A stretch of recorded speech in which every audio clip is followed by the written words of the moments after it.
Hi guys, and welcome back to another devlog about Skyland. Guess what I've been working on again? Clouds. But this time it went pretty good. I simply adjusted the density of the clouds when they are near the lower limit of the world so that they obscure the cutoff from the waterfalls. Because even though the world is infinite, there is a lower limit and an upper limit.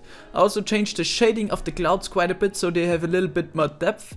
Usually you do this by adding some shadow samples to the ray matcher, but I used a little hack which saves a lot of performance and needs no shadow samples in my case. I also finally added a blur to the clouds which takes the depth into account so the game no longer has the dithering pattern in the clouds. Unfortunately I had to change the height of the waves later on because they were producing some weird results when I worked on the case, but more on that later on. Combat is quite an important thing for this game and it has to feel good or the survival part of the game would just be bad. So in order to accomplish that I had to rewrite a little bit of code and come up with a proper combat mechanic. I decided to keep it simple for now, so this is how it works. When you block and you get attacked, it will reduce the amount of damage you get. How much the damage gets reduced will be decided based on your blocking item. The better it is, the more damage it will block. What I'm probably gonna add in the future as well is that the item will lose durability when you get hit while blocking. The next thing I changed was how the water flask works. So now as long as you hold your right mouse button it will drink from the flask. Beforehand you simply took a sip when you press the right mouse button. All these actions like blocking or drinking can also be performed while running. Cave generation is a topic that I avoided for quite a long time, because I had zero clue how I should achieve a proper look. I searched around the internet and a lot of articles suggested 3D rich noise, so I thought I would give it a try, and to be honest it worked pretty well, right?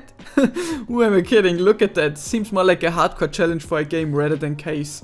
Turns out that 3D rich noise is pretty stupid in this case, so I had to figure out a new strategy. At first sight it might not seem right, but I tried 2D rich noise.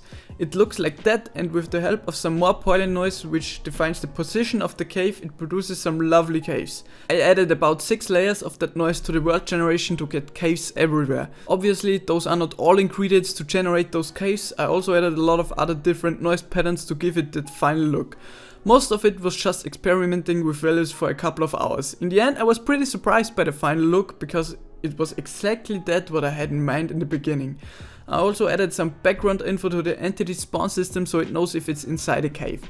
I haven't added any content to the caves yet, but I would like to add some lakes that are underground and of course ores like copper, silver, gold and so on. As some of you might know, the lighting system in this game is similar to the one of Minecraft. So you basically have a baked light map, but when you are in a cave you need a light that is dynamic to explore it. This light right now is basically just a point light with some special values to override the baked light map on the fly. The next thing I had to do was to model a simple torch, add the volumetric shader from the campfire to it and add this special point light to it. This is the result, and the crafting recipe for it are just 20 sticks for now. I'm going to change this to include coal as well as soon as I've added coal to the game. And as you might have noticed, this is the part where I lowered the height of the clouds so they don't interfere with the caves. Another thing I added was a simple command system in the background.